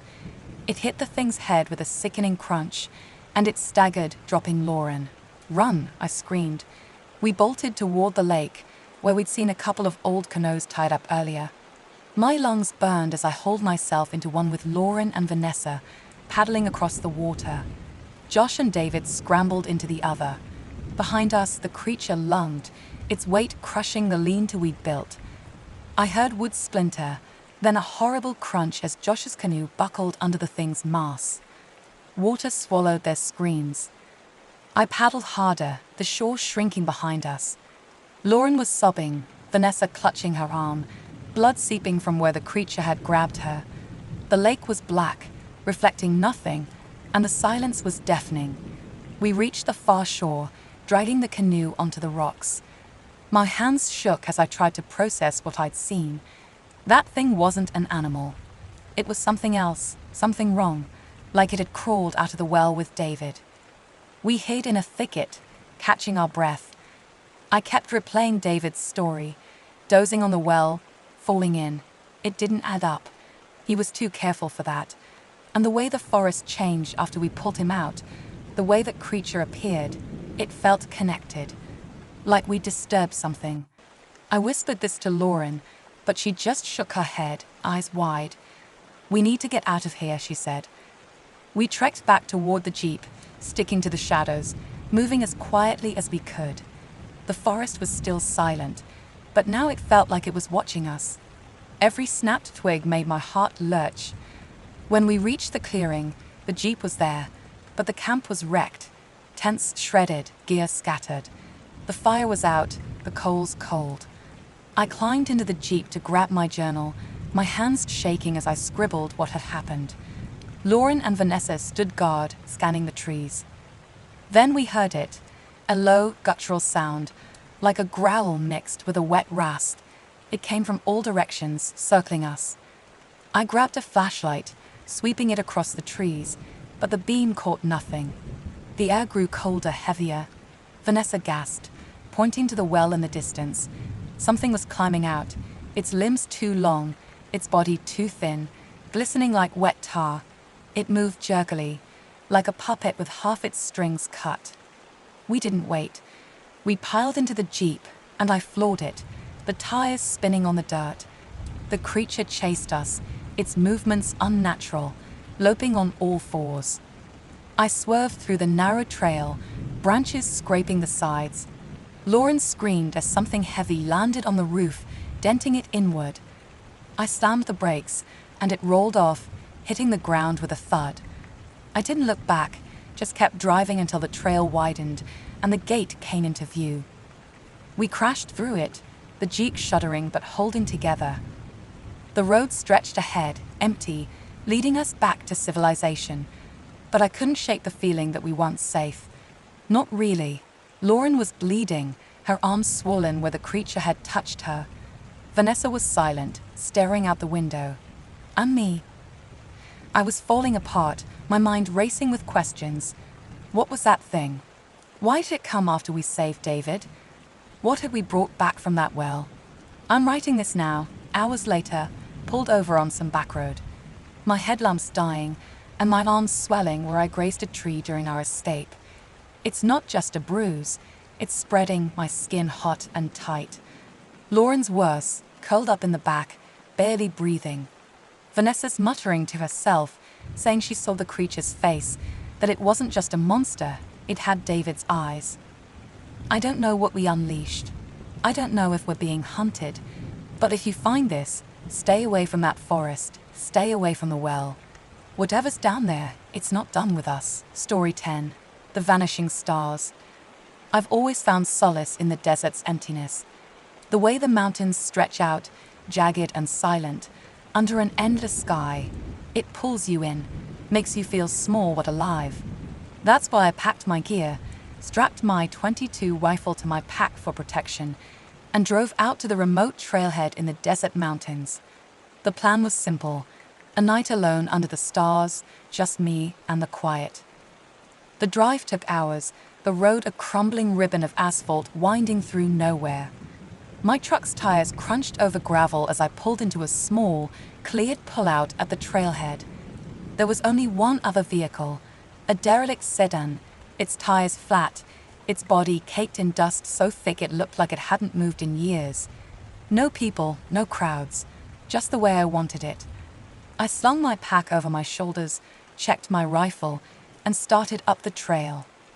The path was narrow, cutting through scrub brush and cacti that clawed at my boots.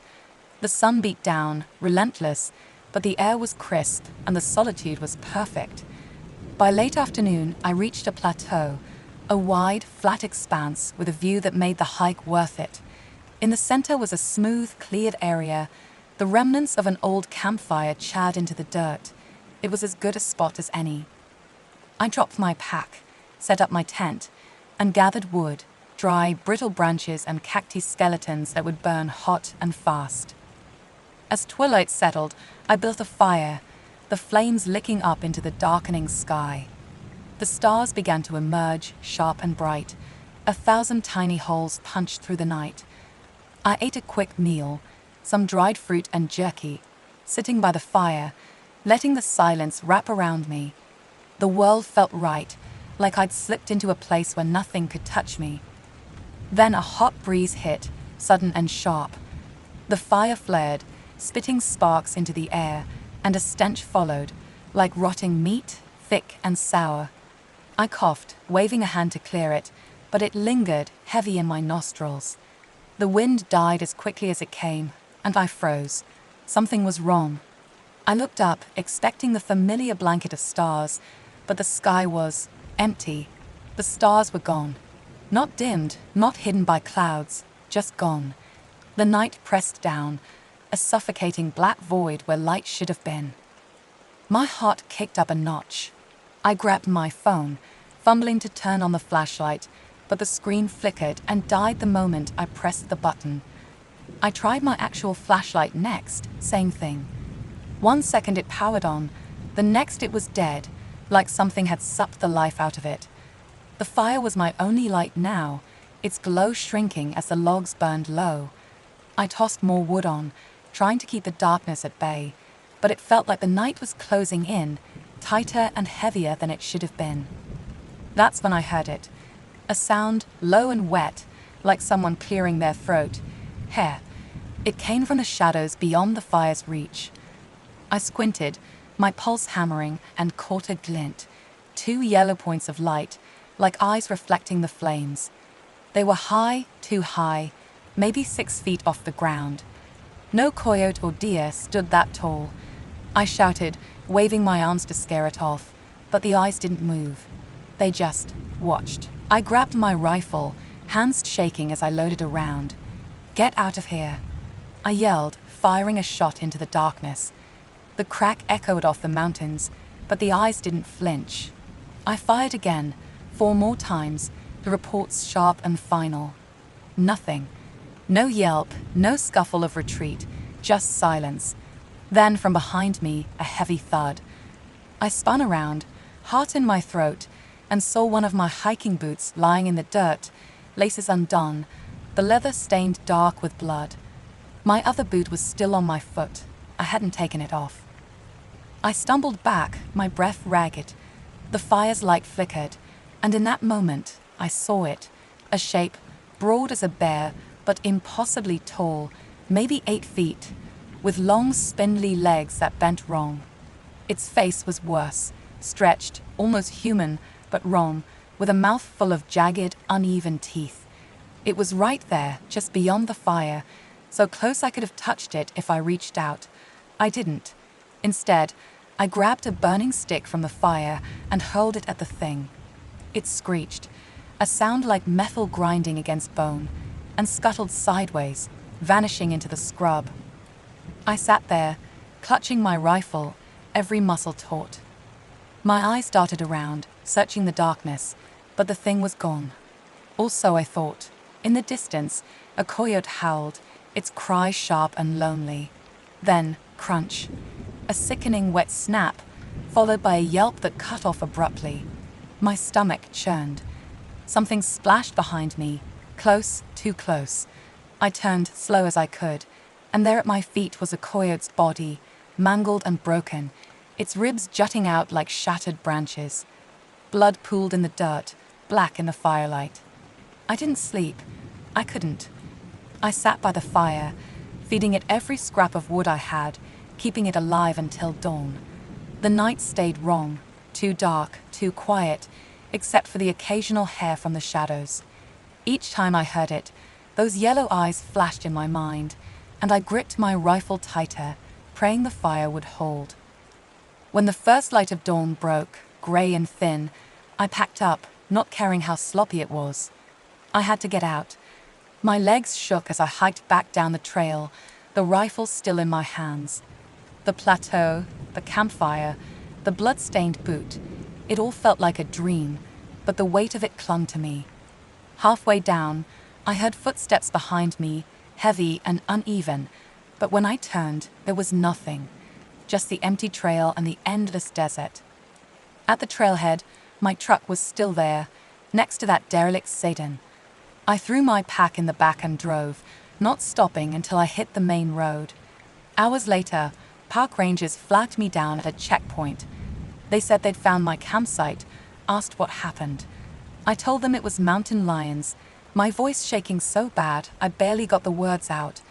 They nodded, didn't push, but their faces were tight, like they knew I was lying. They closed the back road to visitors the next day. I live far from the desert now, in a city where the night is never truly dark. But sometimes when I close my eyes, I see those yellow eyes, feel that hot, stinking breeze. I don't camp anymore. I can't. Whatever was out there, it wasn't just an animal. It was something else, something that didn't belong under the stars, or in a world where stars could just vanish. Story 11, Shady Wood. I'm not sure anyone will ever read this, but I have to write it down. My name is David, and I'm trapped in Shady Wood campground with my family, my wife Mary, our daughters Gail and Lily, and our son Rick. We came here for a weekend getaway, a chance to unplug and breathe in the fresh air. That was 3 days ago. Now, I don't know if we'll ever leave. It started innocently enough. We pulled into Shady Wood on a sunny Friday afternoon, the car packed with camping gear, snacks, and the kids' endless chatter. The campground looked normal: gravel paths, scattered pines, a small trading post with a flickering neon sign.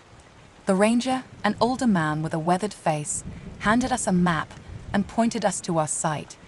"Stick to the marked trails," he said, his voice low, almost reluctant. I didn't think much of it then. Campgrounds always have rules. We set up our tent near a quiet clearing, and the kids were thrilled. Gail, 6, and Lily, 8, begged to explore, while Rick, our 12-year-old, was already eyeing the swimming hole a mile down the road. Mary and I decided to let the girls nap in the car while I took Rick to the pool. The water was cold, the air warm, and for a few hours, everything felt perfect. Rick splashed around with some other kids, and I sat on a bench, watching the sun dip toward the horizon. When we got back, Mary had woken the girls, and we cooked dinner over a small fire. The night was calm, the stars bright. We went to bed early, tired from the drive and the day's excitement. I remember thinking how lucky we were to have this time together. The next morning, we packed up to head home. That's when things started to unravel. I pulled out the campground map to navigate back to the main road. It was a simple layout, 3 main loops, a few side trails, and the exit clearly marked. But as we drove, the roads didn't match. We passed the same wooden signpost 3 times, each time pointing to a trail that wasn't on the map. Empty cars lined the roadsides, sedans, trucks, vans, all different makes, all abandoned. No people, no tracks, just vehicles sitting silent under the trees. I checked the rearview mirror, nothing followed us. The road behind was always empty. "David, this doesn't look right," Mary said, her voice tight. She held the map, turning it over as if a new angle would make sense of it. Gail, in the back seat, pointed out the window. "Let's try that way," she said, her finger aimed at a random fork. I shrugged and turned. Why not? The map was useless. The fork led to another intersection, but it wasn't on the map either. The signs had names: Crooked Pine, Hollow Bend, Shadow Gap, but didn't appear anywhere on the paper. I stopped the car, my hands gripping the wheel. "This place is bigger than it should be," I muttered. Mary didn't respond, but I saw her glance at the kids, her jaw set. We drove for hours. The sun didn't seem to move, hanging low in the sky like it was stuck.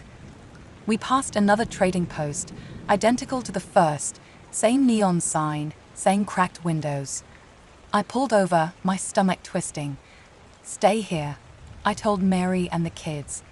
Inside, a nervous teenager stood behind the counter, his eyes darting to the windows. "You lost?" he asked, his voice barely above a whisper. "The map doesn't match," I said, holding it up. He glanced at it, then shook his head. "Maps don't work here. Just keep driving. Don't stop for long. I asked him what he meant, but he just pointed to the door. Go, now. Back in the car, I relayed what he'd said. Mary's face paled, but she nodded. We kept going, the roads twisting and looping in ways that defied logic.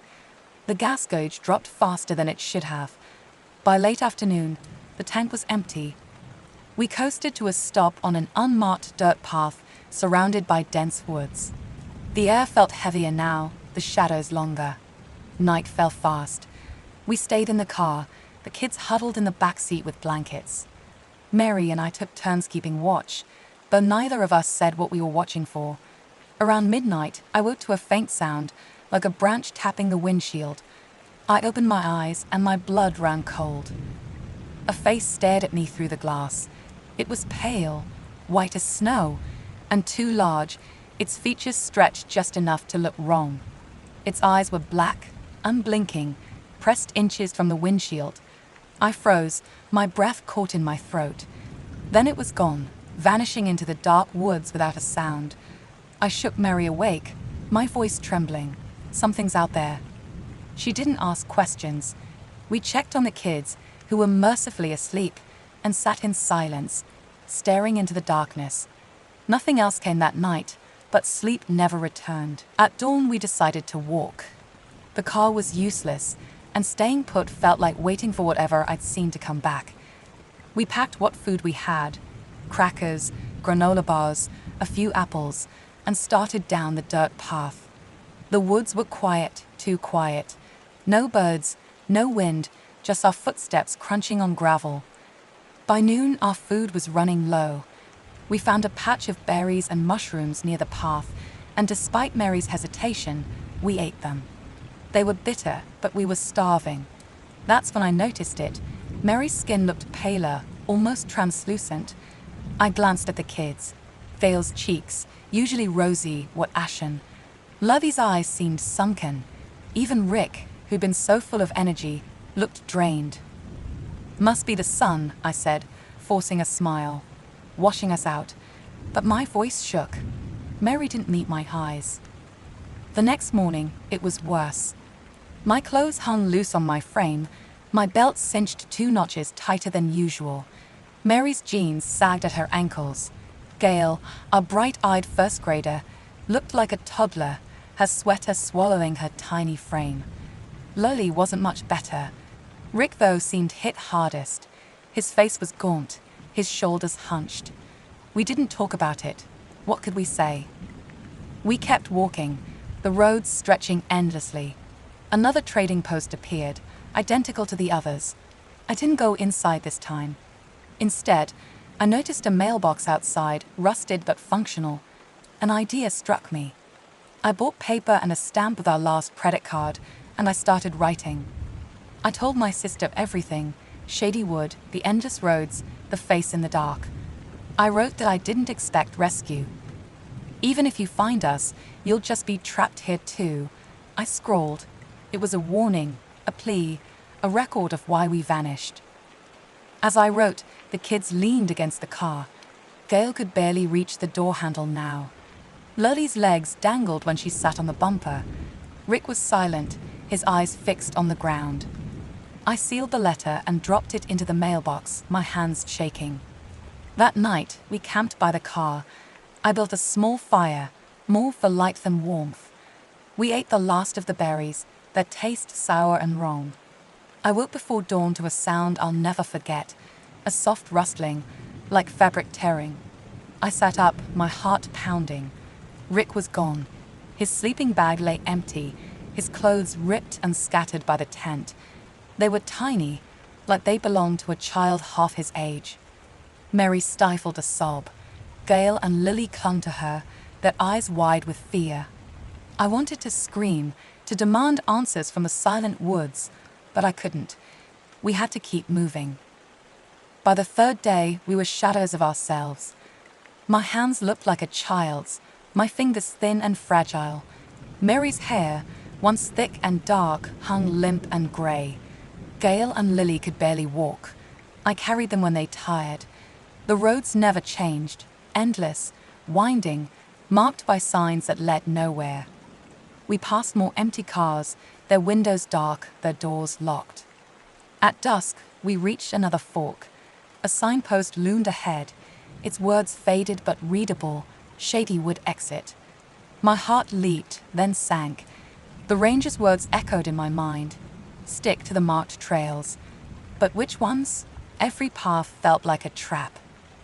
An old man appeared from the trees, his face weathered like the ranger's. Left, he said, pointing. Always left. He didn't wait for questions, disappearing into the woods as quickly as he'd come. I looked at Mary. She nodded, her eyes hollow. We turned left, piling into the car one last time. The kids were so small now, they could barely sit upright. I drove, though my feet struggled to reach the pedals. The road stretched on, the trees closing in. The signs had names, but they meant nothing. The map was long gone, abandoned when it failed us.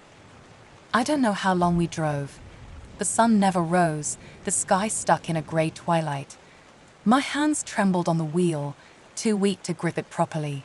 Mary sat beside me, her breathing shallow. The kids were silent in the back, their tiny forms buried in blankets. This is my last hope, that someone finds the letter I sent. If you're reading this, know that we didn't just disappear.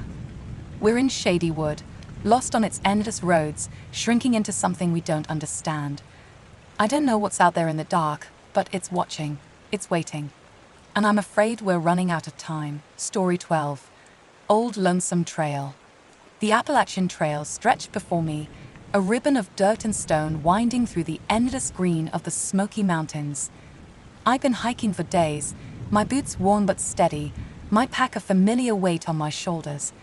The trail was my escape, a place where the world's noise faded into birdsong and the rustle of leaves. That morning, I'd woken to a crisp dawn, the air sharp with the promise of autumn. I was alone, as I preferred, just me and the rhythm of my steps. About midday, I spotted something off the main path, a glint of metal half buried in the underbrush. Curiosity tugged at me. I pushed through the ferns and found a rusted trail marker, its faded letters barely legible. Old Lonesome Trail. Abandoned. Enter at your own risk. The words sent a shiver down my spine, not from fear, but from the thrill of the unknown. The Appalachian was full of side trails, most leading to old homesteads or forgotten vistas. This one felt different, though. It called to me, a whisper of adventure I couldn't ignore. I glanced at the main trail, then back at the marker. My map didn't show this path, and my GPS signal was spotty at best. Still, I had water, food, and a knife strapped to my belt. I'd be fine. With a deep breath, I stepped onto the narrow, overgrown trail. The forest changed almost immediately. The air grew heavier, like a damp blanket settling over my skin. The usual chatter of squirrels and birds faded, replaced by a stillness that pressed against my ears. I told myself it was just the density of the trees, their canopies blocking sound and light. But as I walked, the feeling of being watched prickled at the back of my neck. I turned, scanning the woods, but saw nothing, just endless trunks and tangled vines. The trail was faint, barely a suggestion of a path, forcing me to duck under branches and step over roots. Then I noticed the symbols. Carved into the bark of an oak, a series of jagged lines formed a shape that looked almost like an eye, but not quite. Further along, another symbol appeared on a moss-covered rock, this one a spiral with sharp, uneven edges. They weren't natural, not the work of wind or time. Someone, or something, had put them there. My pulse quickened, but I pressed on, telling myself they were just old trail markers, nothing more. The deeper I went, the stranger the forest became. The silence was no longer just quiet, it was oppressive, like the world was holding its breath. I stopped to listen, and that's when I heard it, a faint whisper, carried on the wind. It wasn't words, not exactly, but a low, guttural sound that seemed to come from everywhere and nowhere. I spun around, my hand on my knife, but the trail was empty. My heart pounded, and I cursed myself for not turning back. But the path behind me looked different now, the trees unfamiliar, as if the forest had shifted when I wasn't looking. I pushed forward, hoping to find an end to the trail, a clearing, anything. After what felt like hours, the trees parted, revealing the ruins of an old campsite. A tattered tent, its fabric grey and sagging, lay collapsed beside a fire pit filled with ash long gone cold. Scattered around were bits of debris, a rusted tin can, a broken hiking pole, a single worn boot. The air here was thick, almost suffocating, and the feeling of being watched was stronger than ever. In the center of the campsite, half buried in the dirt, I found a journal. Its leather cover was brittle, the pages yellowed and curling. I hesitated, then opened it. The handwriting was shaky, the ink faded but readable. The first entry described the trail exactly as I'd found it, the rusted marker, the heavy air, the silence. The writer had seen the same symbols, felt the same eyes on them. My stomach twisted as I read further. The entries grew frantic, describing whispers, shadows that moved against the wind, and a growing sense of dread. The final page was a scrawl, the words uneven. I can't ignore it anymore. Something is out here, something old and angry. If you find this, turn back now. Leave before it's too late. Leave, or we'll never leave at all. I dropped the journal, my hands trembling. The words echoed in my mind, and I realized I was standing in the exact spot where the writer had been. The forest was silent, but it wasn't empty. I could feel it, a presence heavy and malevolent, lurking just beyond my sight. My instincts screamed to run, but the trail marker's warning rang in my head. Enter at your own risk. I'd already entered. Turning back now felt like admitting defeat, and something deeper, something reckless, urged me to keep going. I left the campsite behind, the journal tucked into my pack. The trail grew narrower, the trees closing in like they were trying to swallow me whole. A fog began to rise, curling around the trunks and obscuring the path. The whispers returned, louder now, weaving through the mist. They weren't human, not entirely, more like the sound of wind through broken glass, sharp and unsettling. I gripped my knife tighter, its weight a small comfort against the growing dread. The path twisted, and I stumbled into another clearing. This one was different. No campsite, no signs of human presence. Just a circle of stones, each carved with those same strange symbols. In the center stood a tree, its bark black and gnarled, unlike any I'd seen before. The air here was so thick I could barely breathe, and the whispers were constant now, a chorus of unseen voices. I wanted to turn back, but when I looked behind me, the path was gone. The forest had closed in, leaving no trace of where I'd come from. Panic clawed at my chest. I tried to retrace my steps, but every direction looked the same. The trees seemed to shift when I wasn't looking, their branches curling like fingers. I ran, my boots slipping on wet leaves, but the clearing kept appearing ahead of me, as if the forest was looping me back. Tears stung my eyes, blurring the world into a haze of green and grey. I was trapped. Then I heard it, a low growl, deep and guttural, vibrating through the ground. The fog thickened, and the shadows around me began to move. They weren't just shadows anymore. They solidified, taking form, and I saw it, an apparition, both human and not, its limbs twisted at wrong angles, its eyes hollow and flickering like a dying flame. It didn't walk, it glided, its form shifting with every step, as if it couldn't decide what it was. I froze, my breath shallow.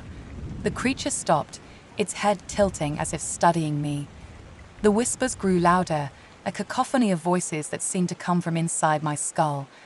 My hand shook as I drew my hunting knife, its blade glinting in the dim light. The creature didn't move, but I could feel its presence pressing against me, heavy and suffocating, like a weight on my chest. I ran. Branches tore at my clothes, my pack bouncing painfully against my back. The growl followed, closer now, joined by the sound of something heavy moving through the underbrush. I didn't dare look back. The trail was gone, but I kept running, dodging trees, and leaping over roots. The fog was so thick I could barely see, but I felt the creature behind me, its presence a cold shadow at my heels.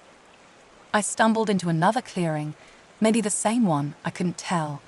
The stones were there, the black tree looming in the center. The creature was closer now, its growls shaking the air. I turned, knife raised, and saw it fully for the first time. Its form flickered, human one moment, then something else, something with too many limbs, too many eyes. It lunged, and I swung my knife in desperation. The blade passed through it, but the creature recoiled, its form distorting with a shriek that made my ears ring. I slashed again, adrenaline surging.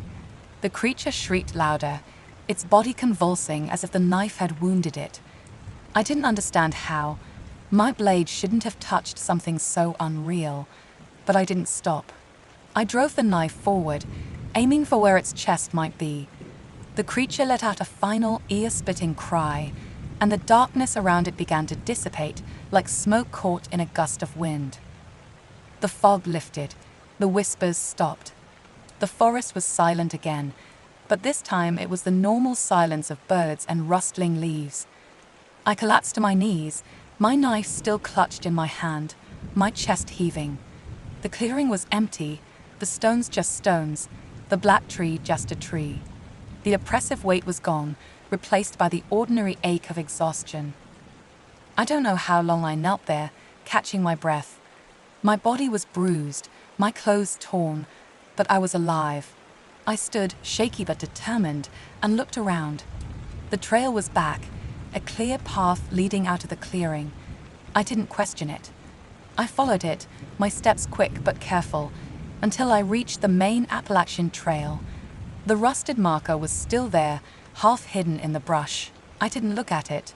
I kept walking, the journal heavy in my pack, until I saw the familiar signs of civilization, a road, a ranger station, safety.